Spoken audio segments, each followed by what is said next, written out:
எல்லா ஒர்க்கும் செஞ்சு நீங்க தான் அந்த நிகழ்ச்சிக்கு தலைவர் மாதிரி இருந்து சூப்பரா பண்ணீங்க இல்லையா? அதுக்கு ஒரு பெரிய கிளாப்.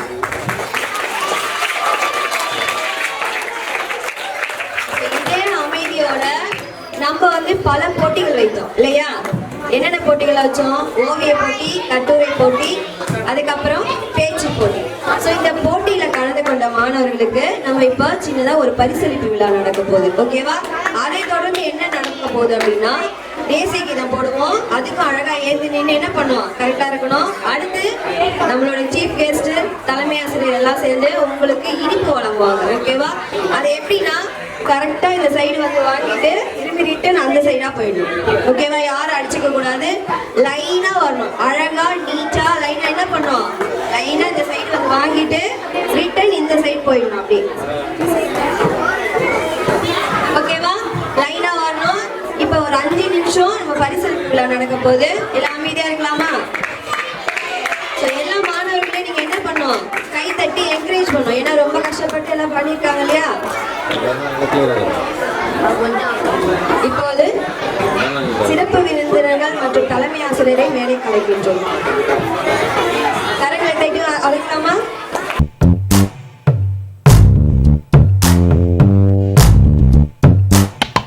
பச்சை கிளிகள் தோளோடு, பாட்டு குயிலோ மடியோடு, பூலோகம் ஆனந்தத்தின் எல்லை. இந்த பூமிக்கு கண்ணீர் சொந்தம் இல்லை. பச்சை கிளிகள் தோளோடு, பாட்டு குயிலோ மடியோடு, பூலோகம் ஆனந்தத்தின் எல்லை. இந்த பூமிக்கு கண்ணீர் சொந்தம் இல்லை. சின்னஞ்சிறு கூட்டுக்குள்ள சொர்க்கம் இருக்கு. அட சின்ன சின்ன அன்பில் தானே ஜீவன் இன்னும் இருக்கு. பட்டாம்பூச்சி கூட்டத்துக்கு பட்டா எதுக்கு? அடவாசம் மட்டும் போதும் கண்ணே, காசு பணம் என்னத்துக்கு? பச்சை கிளிகள் தோளோடு, பட்டு குயிலோ மடியோடு, பூலோகம் ஆனந்தத்தின் இல்லை. இந்த பூமிக்கு கண்ணீர் சொந்தம் இல்லை.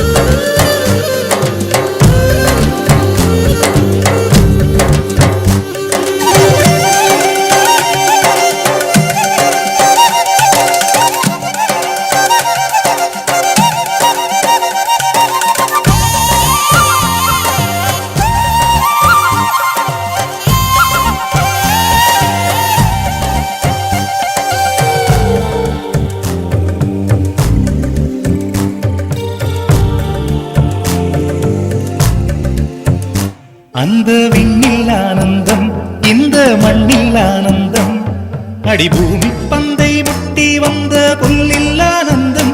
வெயிலின் சுத்தம் ஆனந்தம், மழையின் சத்தம் ஆனந்தம், அடமழையில் கூட சாயம் போகா வானவில் ஆனந்தம். வாழ்வில் நூறானந்தம், வாழ்வே பேரானந்தம். பெண்ணை தரையெழுதும் சுயசரிதம், அதில் அன்பே ஆனந்தம் ஆனந்தம். பச்சை கிளிகள் தோளோடு, பட்டு குயிலோ மடியோடு, பூலோகம் ஆனந்தத்தின் எல்லை. இந்த பூமிக்கு கண்ணீர் சொந்தமில்லை.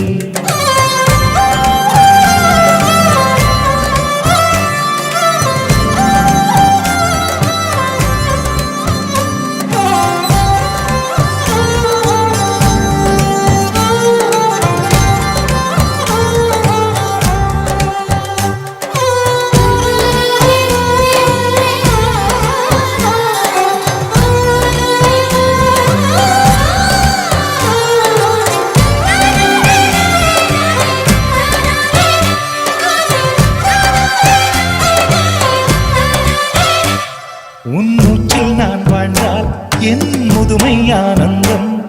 நீ இன்னொரு விரவியில் என்னை பெற்றால் இன்னும் ஆனந்தம். சொந்தம் ஓர் ஆனந்தம், பந்தம் பேரானந்தம். கண்ணே வணக்கம்.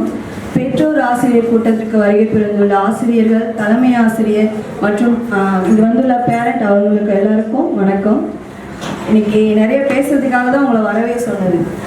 இன்னைக்கு வரீங்க, பட் வந்தோடனே பார்த்தீங்கன்னா வேலை இருக்குதுன்னு வந்தோடனே சொல்றீங்க. அப்போ எல்லாருக்கும் வேலை எல்லாமே இங்கே வந்திருக்கோம். சொல்லுங்க, நீங்க இப்படி வந்து உங்களோட மாணவர்களை விட்டு, அதாவது உங்க குழந்தைங்களை விட்டதுனால தான் இப்போ வந்து பெரிய லெவலில் தப்பு நடந்துட்டு இருக்கு. சரிங்களா? அதாவது நீங்க ஒன்று ஆசிரியரை அடிக்கடி வந்து மீட் பண்ணிட்டு இருக்கணும், இல்லை டையப்போட அவங்ககிட்ட வந்து ஃபோனாச்சு பண்ணி இதெல்லாம் நீங்க பேசிட்டு இருக்கணும். நீங்க எதுவுமே பண்ண மாட்டீங்க. வந்தோடனே நான் போகணும். அப்போ எதுக்கு உங்களை வர சொன்னது? சும்மா அந்த ரேங்க் ஷீட்ல சைன் போட்டு போறதுக்காக உங்களை வர சொல்லியிருக்கோம்.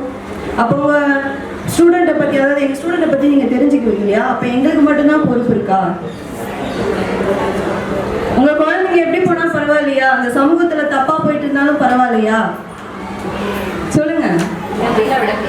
வீட்டில் ஒரு வகையான நாடகம் போடுவான், ஸ்கூலில் ஒரு வகையான நாடகம் போடுவான். சரிங்களா? அது ரெண்டு பேரும் நம்ம மீட் பண்ணும் போது தான் அது நாடகமா உண்மையா அப்படின்னு நம்ம தெரிஞ்சுக்க முடியும். ஆமாவா இல்லையா? அடுத்து நிறைய பெற்றோர் பார்த்தீங்கன்னா செல்ஃபோன் யூஸ் பண்ண கொடுக்குறீங்க. எதுக்கு யூஸ் பண்ண கொடுக்குறீங்க? அந்த ஃபோனில் என்னென்ன வரும்னு உங்களுக்கு தெரியுமா? தெரியாது. பையன் ஆசைப்படுறான், பொண்ணு ஆசைப்படுறா. இன்னொன்று இப்போ பெரிய இது ஆன்லைன் கிளாஸுக்கு ஃபோன் வேணும், அதுக்காக தான் நாங்கள் வாங்கியே கொடுத்தோம் அப்படின்னு சொல்கிறீங்க. சரி, அவங்க ஆன்லைன் கிளாஸ் தான் உண்மையாகவே அட்டென்ட் பண்ணுறான்னாட்டு நீங்கள் உட்காந்து என்னைக்குன்னா பார்த்துருக்கீங்களா? சொல்லுங்க, உங்கள்கிட்ட தான் கேட்குறேன். இப்போ சமூக ஊடகங்கள்ட்டு நிறைய வந்துச்சு. இன்ஸ்டாகிராம், வாட்ஸ்அப்பு, ட்விட்டர், யூடியூப்பு இந்த மாரி வருது இல்லைங்களா? உங்கள் பையன் ஃப்ரீ ஃபயர் விளையாடுறான், விளையாட மட்டும்தான் டீச்சர் செய்கிறான் அப்படின்னு சொல்கிறீங்க. விளையாண்டுட்டு இருக்கும்போது அங்கே உள்ள என்னென்ன பண்ணுறான்னு உட்காந்து என்னைக்குன்னா நோட் பண்ணியிருக்கீங்களா? யார் கூடலாம் பேசிகிட்டு இருக்கான்னு தெரியுமா? ஃபோட்டோ பிடிச்சி இப்போ நம்ம வந்து வாட்ஸ்அப்லேயோ ட்விட்டர்லேயோ இல்லை இன்ஸ்டாகிராம்லேயோ போஸ்ட் பண்ணுறாங்க. அந்த போஸ்ட் பண்ணுறத ஒரு சமீபமாக ஒரு பேரண்ட் வந்து என்கிட்ட சொன்ன விஷயம் இது. ஒரு பையனா அவங்க வீட்டு, அதாவது அவங்க வேலை செய்கிற இடத்துல பக்கத்தில் அவங்க அப்பா வந்து பார்த்தீங்கன்னா ஒரு லாயர். நல்லா கவனிச்சுக்கோங்க, லாயரு. அந்த பையன் நல்லா ரிச் பீப்புள். இந்த மாதிரி வாட்ஸ்அப்லேயோ இதில் ஃபோட்டோ போடும்போது இன்னொரு அவனுக்கு பிடிக்காத ஒருவங்க ஃபோட்டோ மார்பிங் அப்படின்னா என்ன தெரியுமா உங்களுக்கு? அவனோட மூஞ்சை மட்டும் எடுத்து தவறான படத்தில் ஃபிட் பண்ணிடுறது பேர் தான் ஃபோட்டோ மார்பிங் அப்படின்னு சொல்லுவாங்க, ஃபேஸ் மார்பிங் அப்படின்னு சொல்லுவாங்க. அப்படி போட்டு இணையதளத்தில் விட்டுறதுனோட இதை பல பேர் உங்கள் உறவினர்கள் பார்க்கலாம், நிறைய யூஸ் பண்ணுறாங்களே இப்போ. ஆனால் அந்த இடத்துல அந்த பையன் தவறு செய்யலை. ஆனால் என்ன பண்ணிட்டாங்க? பிடிக்காத போது தவறான இதை அந்த ஃபோட்டோ யூஸ் பண்ணி அந்த பையன் சூசைட் பண்ணி இறந்தே போயிட்டான். ஒரு பையனுக்கே இந்த நிலைமை அப்படின்னா பெண்கள் பத்து வச்சிருக்கா, நீங்க என்ன பண்ண போறீங்க? ஏன் வந்து நம்மளோட பொண்ணு எங்க போகுது, எங்க வருது, ஏன் ஃப்ரெண்ட்ஸ் கூட போகுது, அதெல்லாம் ஏன் அனுமதிக்கீங்க? காலையில இருந்து ஸ்கூல்ல தான் 4-10 வரைக்கும் உங்க ஃப்ரெண்ட்ஸ் கூட தானே இருக்காங்க. அதுக்கு மேலே நீங்க ஏன் அனுமதி கொடுக்குறீங்க? உங்க வீட்டுக்கெல்லாம் போறதுக்கு நீங்க யார் பர்மிஷன் கொடுக்கறது? இந்த காலத்துல பெத்த அப்பாவை கூட நம்ப மாட்டாங்க. சில டைம் தவறான செய்திகள் நியூஸ்ல பாக்குறீங்க. அப்போ அந்த வீட்டுல என்ன நடக்குதுன்னு அவங்க யார் நல்லவங்க கெட்டவங்க இருப்பாங்கன்னு உங்களுக்கு எப்படி தெரியும்? ஏதோ தவறா நடந்து போயிடுது, என்ன பண்ணுவீங்க? அடுத்தது, நீங்க படிக்கிற காலத்துல ஸ்கூலுக்கு நீங்க எப்படி போகுவீங்க? எப்படி போகுவீங்க? யூனிஃபார்ம் போட்டிருப்பீங்க, தலையெல்லாம் அழகா வாரி எண்ணெய் வச்சு படிய வச்சு போனாதான் நீட் லுக்கு கொடுக்கறதுக்கு தான் அந்த இதுவே. ஒரு மாணவன் அப்படின்னா இவனை பார்த்தா இவன் மாணவன் அப்படின்னு சொல்லணும். ஆனா உங்க பிள்ளைங்கெல்லாம் எப்படி வந்துட்டு இருக்காங்க? நான் சொல்ல தேவையில்ல, இப்படி இருக்கு இப்படி இருக்கு, நான் குறைனா சொல்ல மாட்டேன். எப்படி அனுப்புறீங்க நீங்க சொல்லுங்க. காலையில கிளம்பி வரும்போது பார்த்துருப்பீங்களே உங்க பையன் எப்படி வராங்க, பொண்ணு எப்படி வருதுன்ட்டு. எப்படி வராங்க? யூனிஃபார்ம்ங்கிறது எதுக்கு கொடுக்குறோம்? எல்லாரும் ஒரே மாதிரி இருக்கணும், ஏற்றத்தாழ்வு இருக்கக்கூடாது அப்படிங்கிறதுக்காக தான். ஆனா நீங்க என்ன பண்றீங்க? கலர் பேண்ட் போட்டு வரான், ஹேர் ஸ்டைல் பார்த்தீங்கன்னா பயங்கர கொடூரமா இருக்குது. போட்டிருக்க யூனிஃபார்ம் பேண்ட்ல டைட் பிடிச்சி ஆங்கிள் பேண்ட் அப்படின்னு இப்போ ஒரு ரொம்ப ஃபேஷனா போயிட்டு இருக்கு.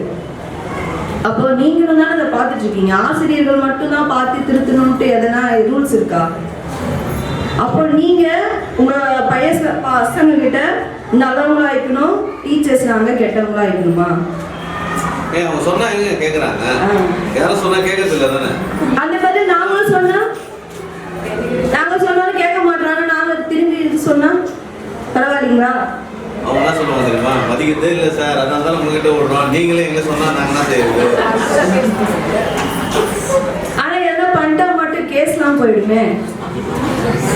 அப்படிதானே பண்றீங்க. என் பையனை திருத்தி கொடுத்துருங்க டீச்சர், நீங்க செய்ய உங்ககிட்ட தான் விடுறோம், நீங்க எங்கெல்லாம் பண்ணுங்கன்னு சொல்றீங்க.